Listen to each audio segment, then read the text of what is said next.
Oke, saya mulai dulu ya. Bismillahirrahmanirrahim. Assalamualaikum warahmatullahi wabarakatuh. Untuk kelompok yang presentasi ini mempresentasikan tinggal materi apa saja yang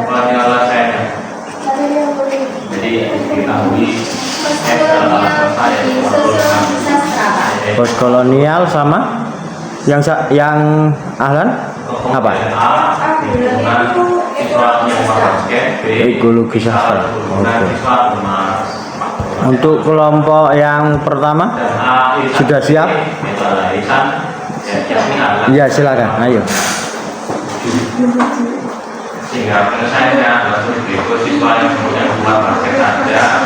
Dosen nyentri. Ya, dikurangi A dan B. 18 7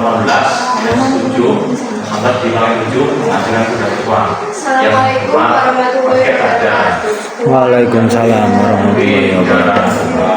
Di sini saya dan rekan saya akan mempresentasikan materi kami yang Ini soal yang postkolonial di sosiologi sastra.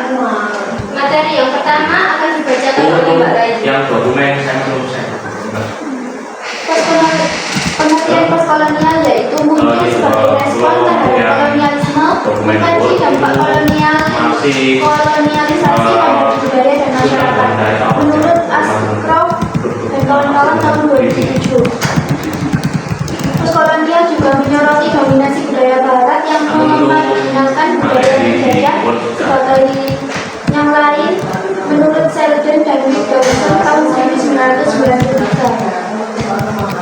Postkolonial fokus pada periode pasca kolonial dan upaya kembali identitas dan narasi lokal yang sempat ditimbulkan. ini hanya penggunaan konsep dan mungkin D3.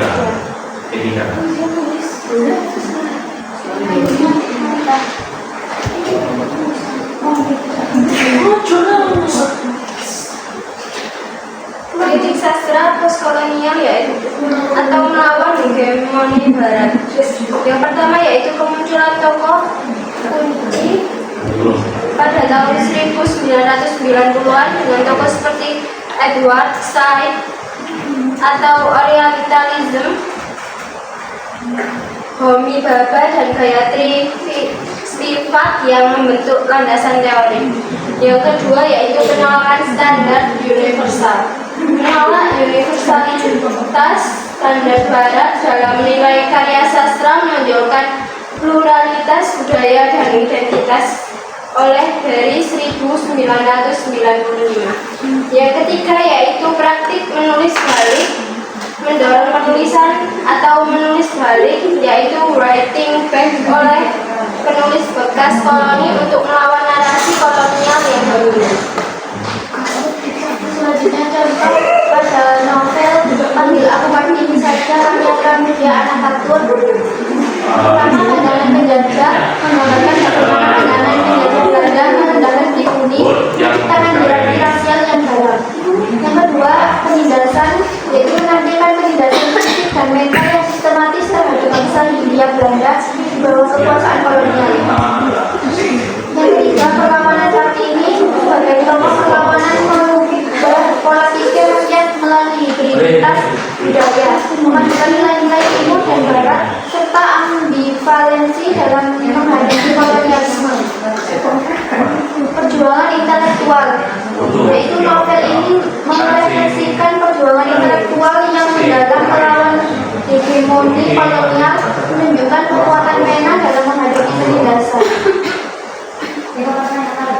Terakhir yaitu refleksi postkolonialisme dalam sosiologi sastra Indonesia. Yang pertama yaitu kritik teori Barat, mengkritisi dominasi teori Barat dalam kajian sosial dan sastra Indonesia oleh Wahyudi Al-Maliyat tahun 2022. Yang kedua yaitu wacana alternatif lokal, yaitu mendorong pencarian wacana alternatif yang berakar pada pengalaman dan budaya lokal Indonesia. Yang ketiga yaitu dialog kritis, yaitu membuka ruang dialog kritis terhadap warisan kolonial dalam produksi sastra dan budaya kontemporer. Yang kena kongres dulu, kemudian penggunaan siswa kampus. Baik, sekian dari presentasi saya. Bila ada yang ditanyakan, silakan. Waalaikumsalam. Ditambah perhubungan dan yang sebaliknya yang dilakukan adalah penggunaan pemerintahan, kemudian penggunaan agar lagu yang ada karena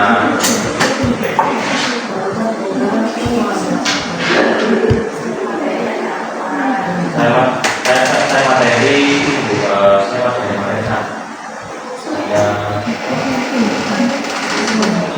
belum. Iya,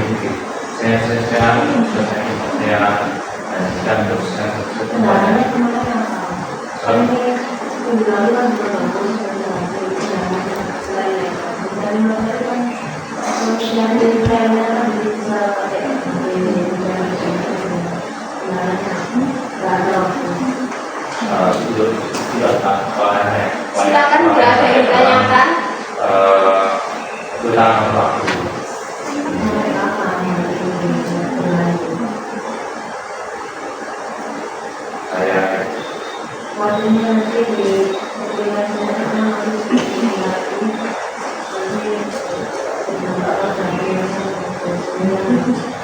Baik, di sini saya ingin bertanya, di slide 1 kan menjelaskan mengenai dominasi budaya Barat. Nah, menurut kalian itu penggunaan budaya Barat dalam karya sastra postkolonial bisa dianggap sebagai bentuk penjajahan baru atau justru kayak bentuk adaptasi dari karya sastra yang mengikuti kolonial tersebut?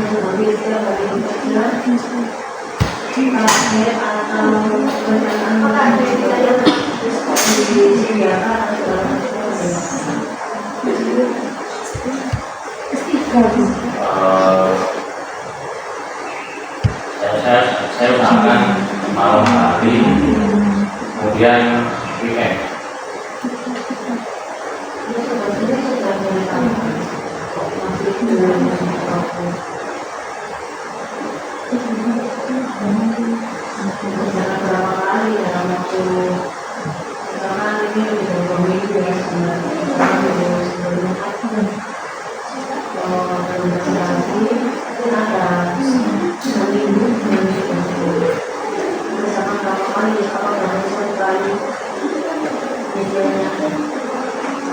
Kerjakan sudah soal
Baik, saya akan menjawab pertanyaan dari Pak Merta. Yang pertama yaitu soalnya yaitu tadi slide 1 kan membahas budaya barat. Nah, itu apakah penggunaan budaya barat dalam karya sastra postkolonial bisa dianggap sebagai bentuk penjajahan baru atau justru bentuk adaptasi dari lingkup postkolonial itu sendiri?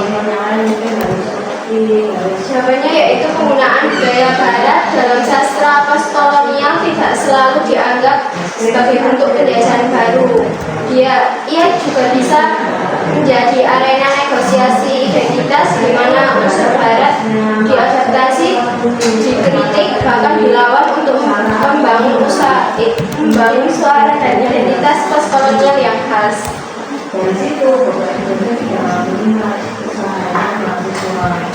Jadi menurut kelompok Anda itu apakah termasuk penjajahan baru atau justru kayak mungkin menyambang kayak apa karya sastra di Indonesia?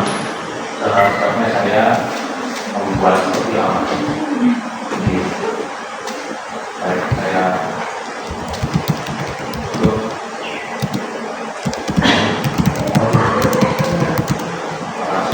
Untuk menambah atau membangun suara atau identitas postkolonial yang khas itu.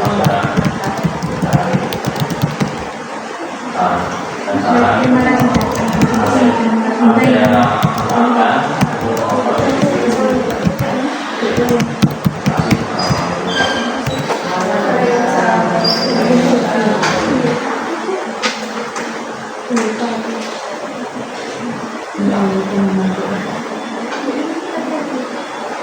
Apakah ada yang ditanyakan lagi?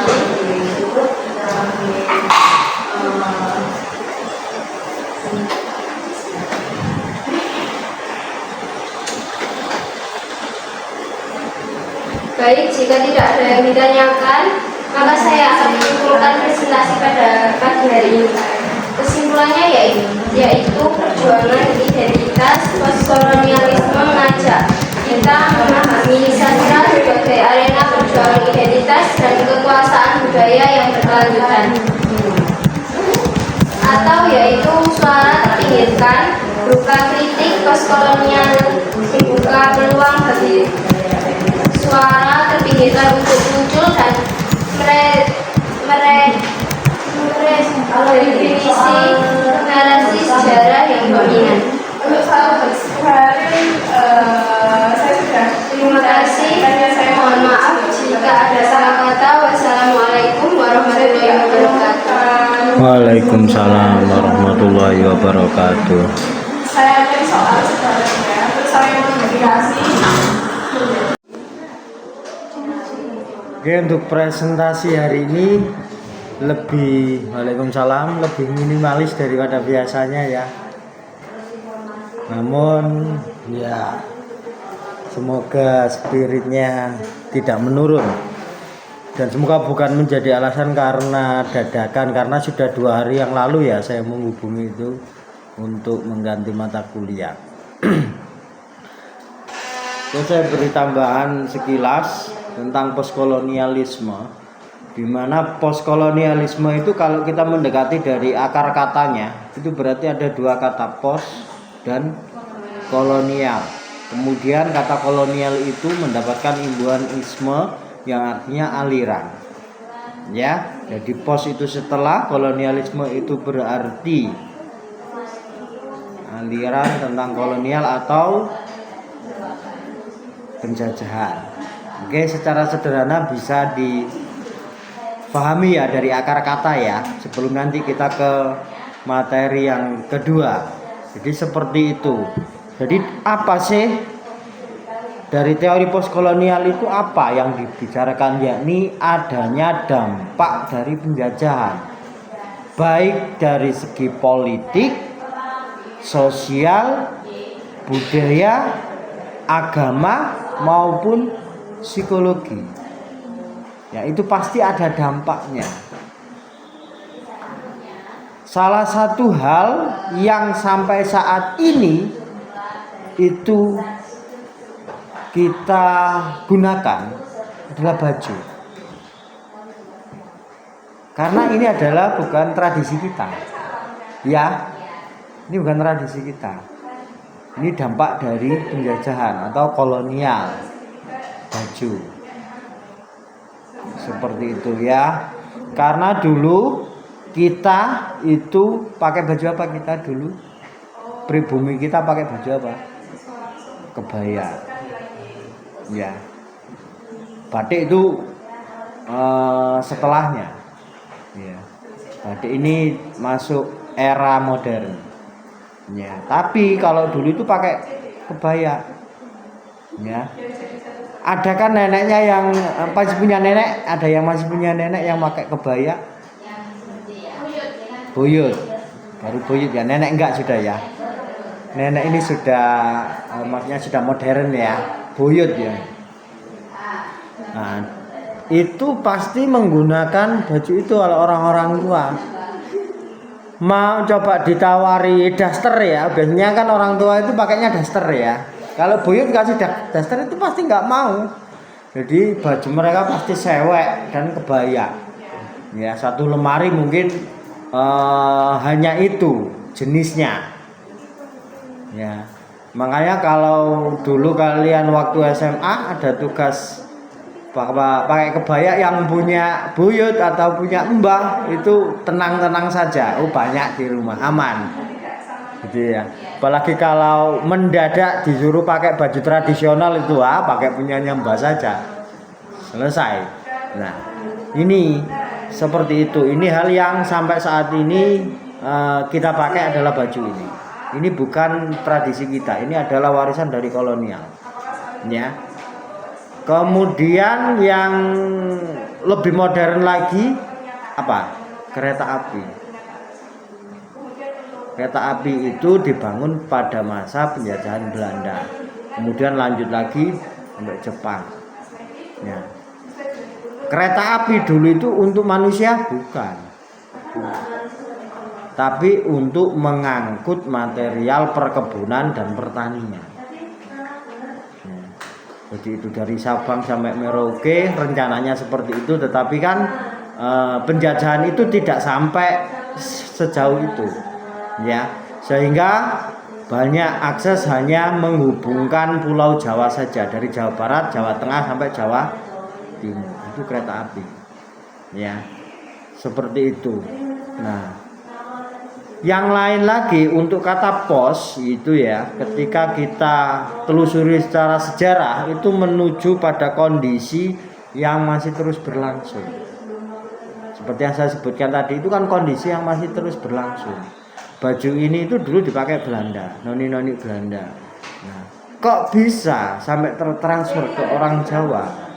Karena orang-orang pribumi atau orang-orang Indonesia, nggak harus orang Jawa ya, itu kan ada yang bekerja dengan Belanda. Dan yang lebih elegan lagi secara mental, ya, secara mental ini itu adalah yang saat ini kita lakukan. Apa? Yang saat ini kita lakukan apa? Belajar ini. Ini bukan warisan dari nenek moyang kita, bukan. Ini adalah warisan dari kolonialisme. Kalau dulu ya padepokan, ya, dulu itu padepokan. Jadi belajar bela diri, kemudian belajar kesusastraan.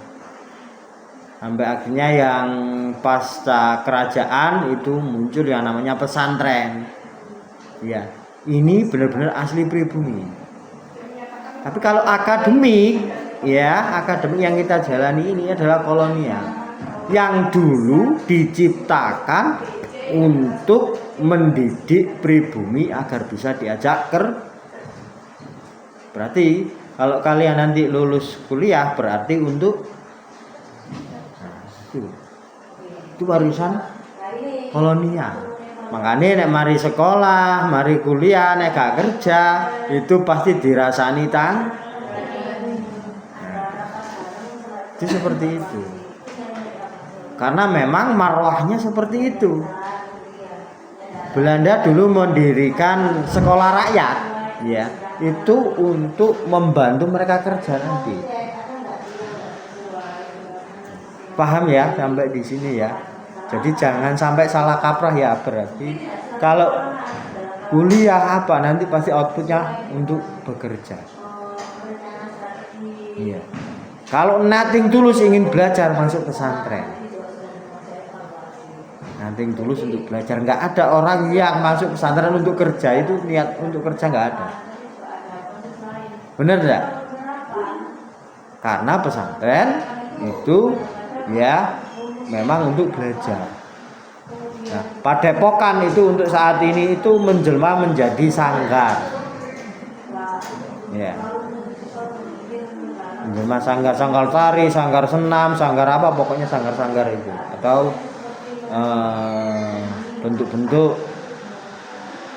apa menyebutnya kalau pelatihan. Kalau pelatihan sih lebih mengarah ke kerja. Ya sanggar ya lebih tepatnya. Coba sekalian renungkan, orang daftar ke sanggar apakah punya keinginan untuk bisa nanti keluar dari sanggar kerja? Belajar. Ya. Nothing tulus, hanya belajar. Nah, seperti itu ya. Ini karena benar-benar warisan pribumi. Ya, kalau zaman dulu belajarnya kanuragan. Nah, kemudian selain sanggar itu kayak kelompok-kelompok silat ini apa sebutannya ya, kalau kelompok silat ya? Perguruan atau apa sebutannya? Kalau misalnya PSHT itu apa sebutannya apa? Mereka menyebutnya apa itu? Perguruan ya. Ya, ini juga nggak ada orang yang masuk PSHT, orang masuk pencak silat tujuannya untuk kerja, nggak ada. Untuk belajar. Nah ini warisan pribumi. Ya. Kalau akademik SD, SMP, SMA, ya perguruan tinggi, ini warisan kolonial yang outputnya untuk bekerja. Jadi kalian tidak boleh enak-enak sudah menjadi mahasiswa S1 nanti punya tanggungan itu. Kalau nggak punya pekerjaan nanti pasti siap diomong orang. Ya, karena memang marwahnya di situ. Nah, akan tetapi di sisi lain ada yang namanya dominasi kuasa dan juga dominasi bahasa. Orang yang sekolah ya itu pasti memiliki kekuasaan, tetapi bukan kekuasaan yang sifatnya saklek ya. Tapi kekuasaan yang sifatnya misalnya kalian dalam perkumpulan. Ya, dalam perkumpulan yang pembukaannya pasti ada salamnya, ya. Orang akademik pasti posisinya lebih dihargai daripada yang non akademik. Walaupun semi formal ya, tapi kalau pembukaannya pakai salam, ya. Yang kalian ikut Karang Taruna, masih ikut kumpul ya di Karang Taruna ya? Kalau Agustusan masih. Nah, biasanya yang condong diberi pertanyaan atau mau dimintai masukan pasti yang kuliah. Bener enggak? Coba direnungkan. Ya.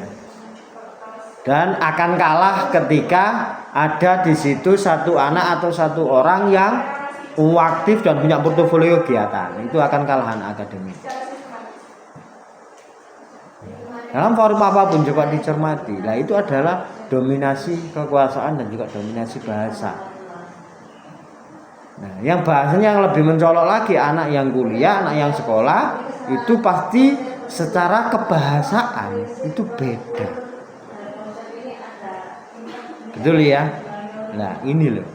yang dinamakan hal yang sederhana dalam kehidupan kita ketika bicara postkolonial. Seperti itu. Nah, kalau dibawa ke konteks sastra Indonesia, ya, postkolonialisme ini maka bisa menjelma ke bahasanya, ya, bahasa sastranya, kemudian identitas kebangsaan, ya, kemudian relasi antara pusat dan juga pinggiran. Maksudnya pusat dan pinggiran itu kalau ngomong kesusastraan itu berarti pusat itu berarti ya pimpinan pemerintahan ikut ke sana. Mudeng enggak ini? Mudeng enggak sampai di sini? Maksudnya kalian ini sekarang posisinya ada di mana? Mojokerto. Ketika kita ngomong Mojokerto, ya, ketika saya menyebut pusat, itu kalian akan memikirkan apa? Mojokerto termasuk pusat apa daerah? Pusatnya yang terkecil di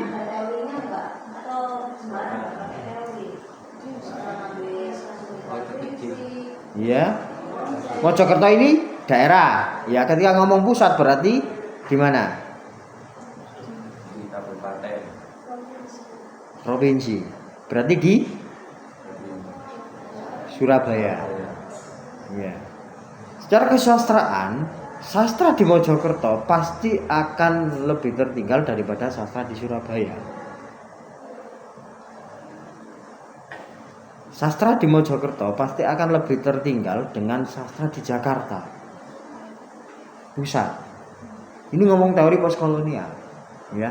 Jadi pusat sama pinggiran. Seperti itu. Nah, postkolonial ini, ya, salah satu teorinya ada yang berbicara bahwa sastra pinggiran itu bisa melawan sastra pusat, ya. Yang makanya tadi waktu presentasi disebut desentralisasi, pembentukan pusat atau pembentukan atau perlawanan dari pusat, ya. Gerakan-gerakan sastra di daerah, ya, itu bisa mendefinisikan ulang kesastraan di pusat. Seperti itu. Tetapi ketika ngomong kemapanan, ya, sastra di pusat pasti lebih mapan daripada yang di daerah. Kenapa bisa seperti itu? Ya, kalau ngomong soal pemerintahan, ya, pusat pemerintahan pasti lebih maju. Lebih maju itu berarti dari fasilitas, dari perekonomian, semua itu serba, ya. Sehingga ketika ada sastra di sana, ini pasti mendapatkan fasilitas yang lebih. Kalau fasilitas yang lebih berarti sesuatunya juga lebih, ya. Secara sederhana, pohon kecil sama pohon besar, ketika kedua-duanya berbuah, hasilnya banyak yang mana? Secara struktur ini. Tapi dengan kecanggihan teknologi saat ini kan mangga itu kecil-kecil, ya, tapi setian, tapi guembel. Nah, ini, nah, konsep ini yang namanya konsep sastra pinggiran melawan sastra pusat. Sastra pinggiran bisa lebih baik atau bisa menghasilkan sesuatu yang lebih baik, ya. Ini dari konsep postkolonial. Seperti itu. Sehingga ini akar teorinya nanti, ya, seperti yang disebutkan sekilas tadi, setiap orang akan berbeda. Ketika kita ngomong Gayatri Spivak itu konsepnya beda. Ketika kita ngomong Homi Bhabha konsepnya beda, ya. Kemudian ketika ngomong Edward Said konsepnya juga beda. Jadi setiap orang walaupun ngomong teori postkolonial, ya, gagasannya, fokusnya kemana itu berbeda. Seperti yang di pertemuan sebelumnya ketika saya menyampaikan feminisme, setiap ahli feminisme condong perhatiannya beda-beda. Tetapi payungnya satu, apa? Ngomong soal perempuan. Nah, mau ngomong soal posisi perempuan di tempat umum, ngomong posisi perempuan di wilayah domestik. Nah, begitu-begitu. Ada sub-subnya. Begitu juga postkolonial, ya, yang pada intinya yang saya sampaikan tadi di awal, ya, bahwa postkolonial, ya, Itu kita berbicara kajian tentang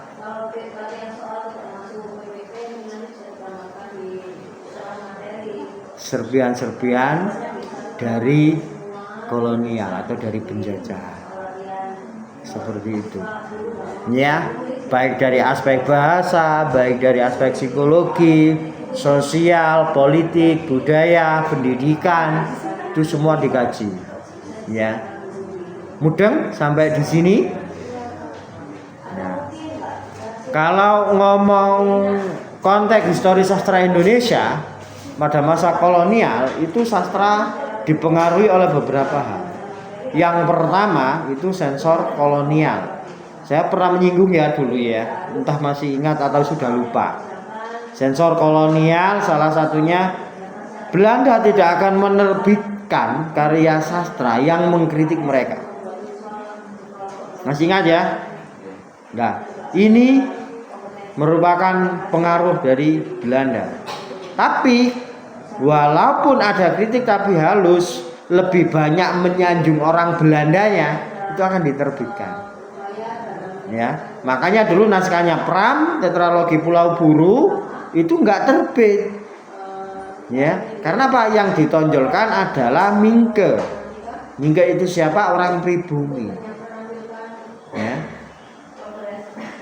Seperti itu.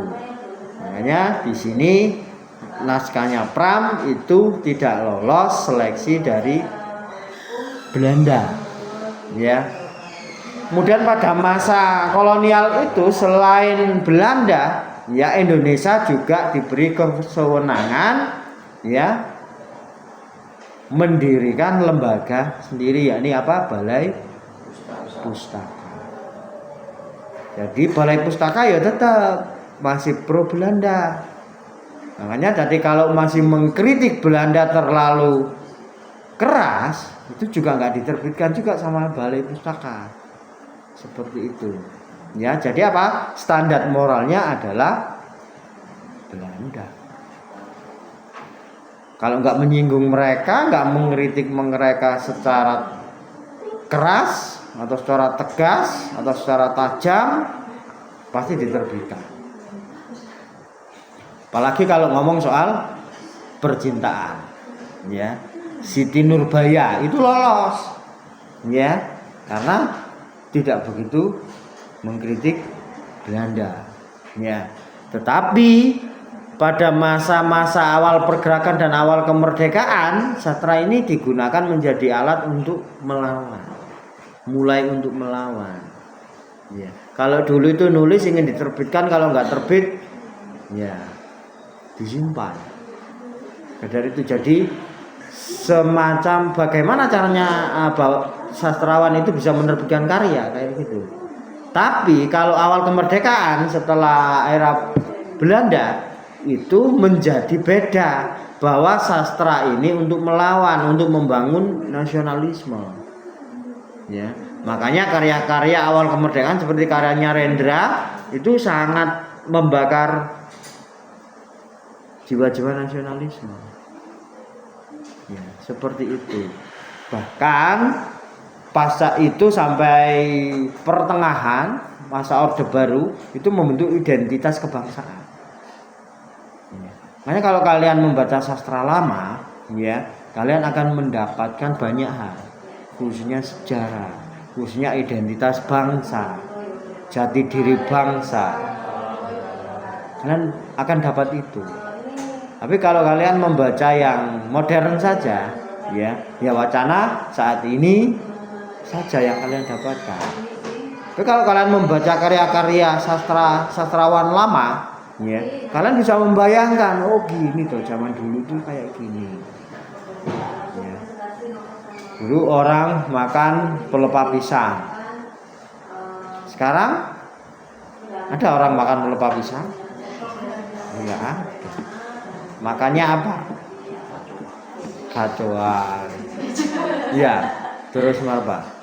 Yang makanan-makanan olahan-olahan yang banyak kimianya. Iya kan?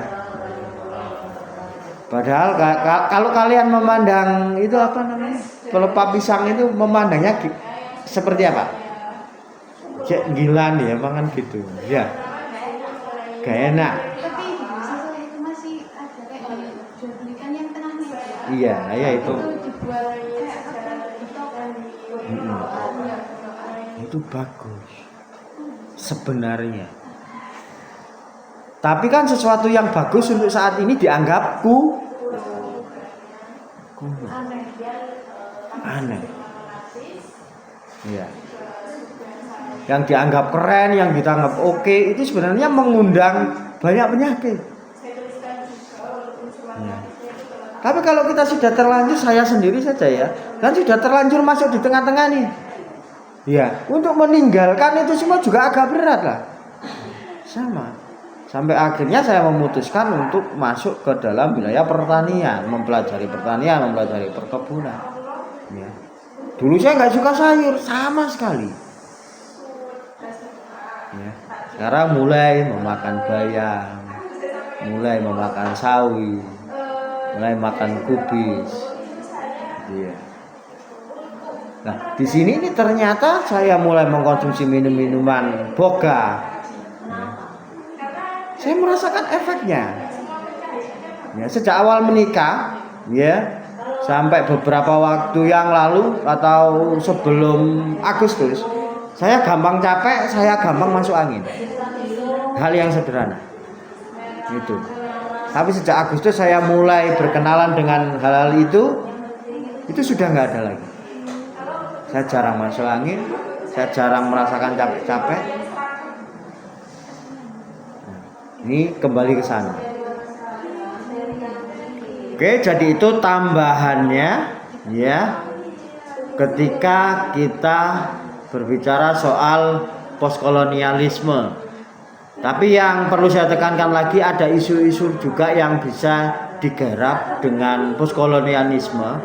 Ketika kita ngomong identitas, ya, ketika kita ngomong subjektivisme, ketika kita ngomong bahasa, sebagai maksudnya bahasa bukan lebih mengarah ke stilistika ya atau ke linguistik, bukan, tetapi bahasa yang bisa memberi kuasa. Ini bisa dikaji melalui postkolonialisme. Ya. Seperti itu. Kemudian ketika ngomong perlawanan, ya, perlawanan itu kita bisa mengkaji melalui postkolonialisme. Kemudian ketika ngomong budaya yang majemuk atau hybrid, ya. Saat ini kan kita budaya kita hybrid. Ya. Kita orang pribumi. Ya, punya budaya pribumi. Yang kita pakai baju budaya barat. Ya, ini kan sudah dua. Oke.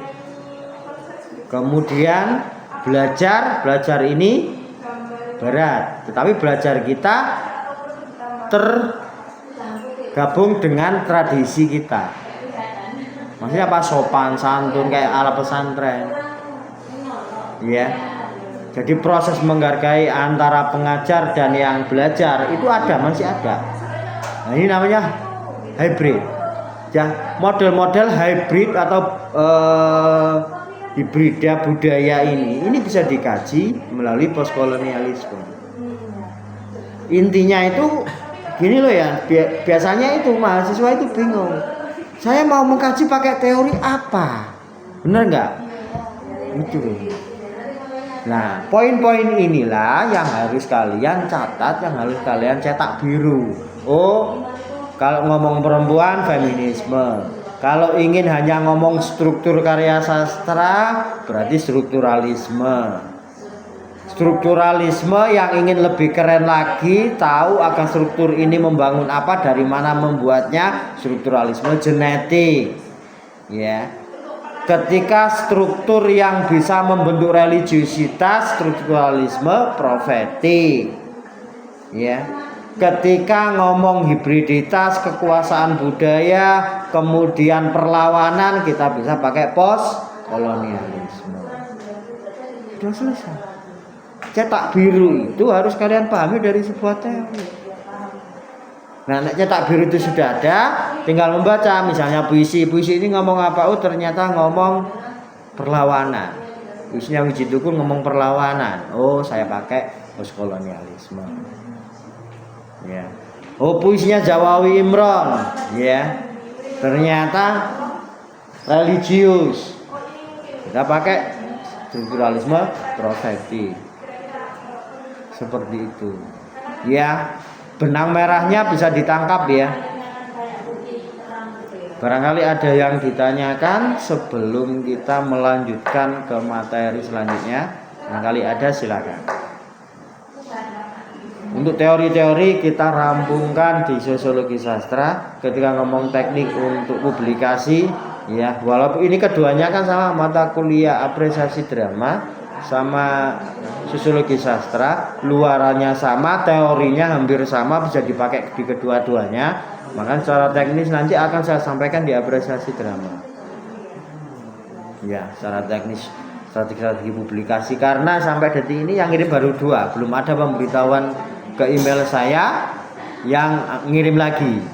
Ya, dan saya masih tetap memegang komitmen dan janji saya, ya, boleh mengirim ke jurnalnya Prapanca tapi di atas tanggal 14. Dan sekarang tanggal 20. Jadi saya perbolehkan karena UAS sudah minggu depan. Ya. Jadi 4 orang ini saya toleransi ketika mau mengirim ke Prapanca karena sudah boleh. Sudah di atas tanggal 14. Sekarang tanggal 20. Seperti itu ya. Ada yang ditanyakan silakan. Ngomong soal teori dulu, jangan ngomong soal teknis artikel dulu. Nanti di apresiasi drama kita bicara soal teknis artikel. Ngomong soal teori silakan, barangkali ada yang ditanyakan khususnya postkolonialisme. Ada?